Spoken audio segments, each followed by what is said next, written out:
All right, welcome back to Yahoo Finance Live on this Monday morning. We see all three majors are higher as we get the week of trading underway. The Dow is leading the way, up about 0.7%. And one prominent Dow member, Apple, today heads to trial with Epic Games, the maker of Fortnite. And the issue here is not really about anything that Fortnite does specifically. The issue is about Apple's App Store. Yahoo Finance's Dan Howley joins us now to discuss what to expect out of this trial. And I guess, Howley, I would ask it, is this the big one when it comes to Apple's App Store practices, or does this seem to you like merely the beginning of what are likely to be a series of legal challenges related to how Apple runs pricing there?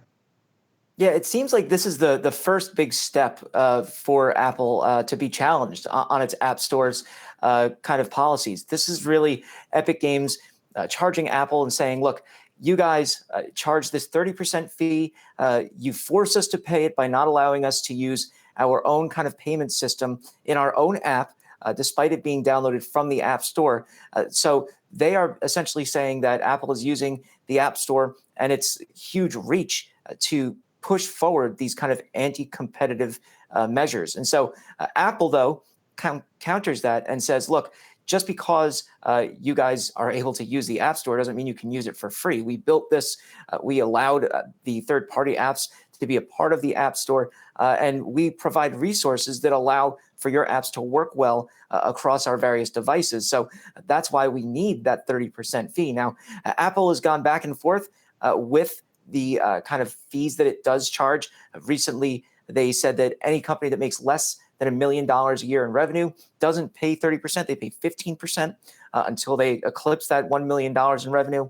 And then they also only charge 15% after the first year for subscription services. So think if you purchased a Netflix or something through Apple's App Store, you would pay. They would pay 30% to Apple for that revenue, and then 15% for every year after that. But I think obviously the big thing here is what the outcome is and what it means for Apple going forward. And look, there's other companies that do charge similar fees. We're looking at the likes of Microsoft for the Xbox game store, Sony for its own game store, Nintendo for its own game store. And then there's other companies that charge similar rates. So it's not as though this 30% is completely, far afield.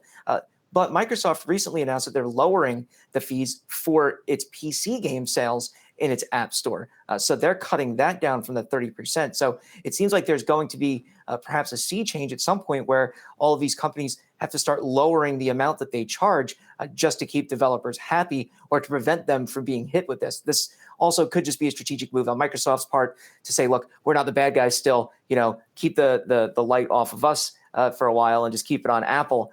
We kind of like it that way a lot more, but it'll be interesting to see what the outcome of this. It could be a big deal for Apple's businesses. Obviously, services has been where they're trying to grow the most. And so if there's a hit there, it could be a big problem for them.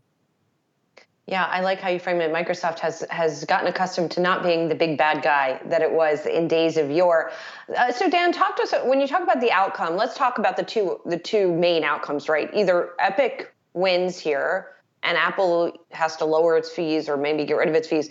If Epic loses, what recourse does it really have, especially if all of Apple's competitors charge similar fees? They just kind of have to suck it up or find other sources of revenue to make up for having to pay those fees?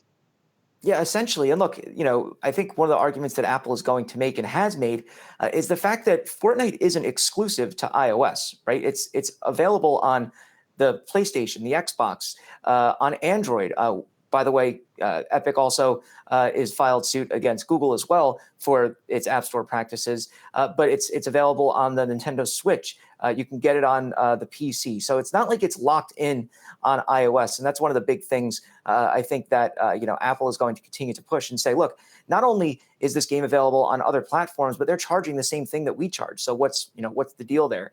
I don't know what it would mean for Epic going forward outside of them just kind of having to swallow their pride and say, either we're going to try to get back on iOS and the App Store, or we're just going to avoid Apple going forward. Now, it wouldn't make as much sense for them just because obviously how large iOS is and the fact that people who use iPhone are more likely to pay up for apps. So that means in-app purchases would be more likely under the iPhone than it would be on an Android device. So I think it would make more sense for them to obviously go back and team up with Apple again. But this isn't expected to last more than a month, so we should find out in about a few weeks. All right, Yahoo Finance's Dan Howley on the upcoming Apple drama that I'm sure you'll stay on top of, Howley, as that trial unfolds. As you mentioned, expected to be about a 3-week trial here with Epic Games challenging Apple's App Store policies. We'll follow that as things develop.